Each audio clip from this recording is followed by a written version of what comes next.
ले भैया ले। ओम फोन।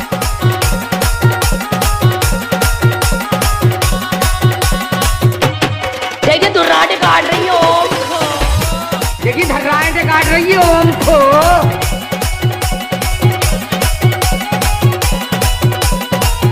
क्या नाम है आपका?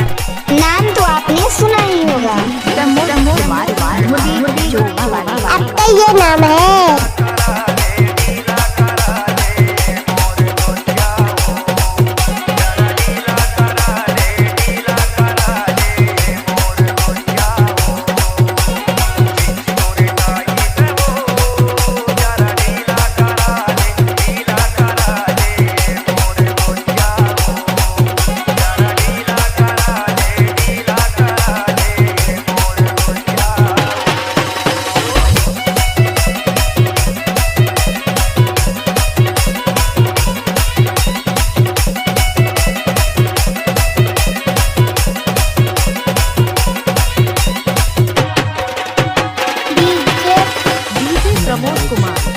देखिए दुर्राटे काट रही है ओम को। देखिए धर्राएं से काट रही है ओम को। ले भैया ले। ओम फोन।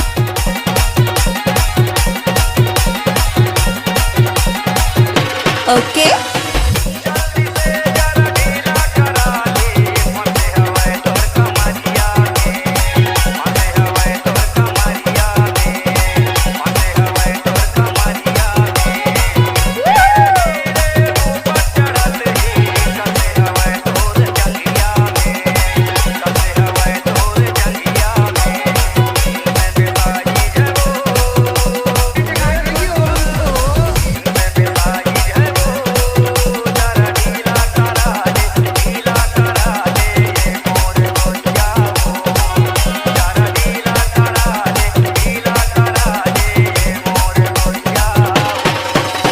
ले भैया ले। ओम फोन।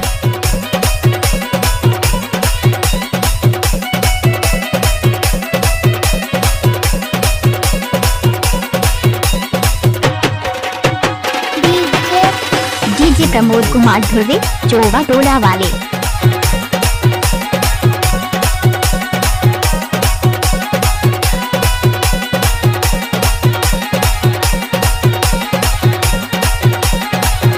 देखिए दुर्राटे काट रही है ओम को। देखिए धर्राएं से काट रही है ओम को। ले भैया ले। ओम फोन। ओके।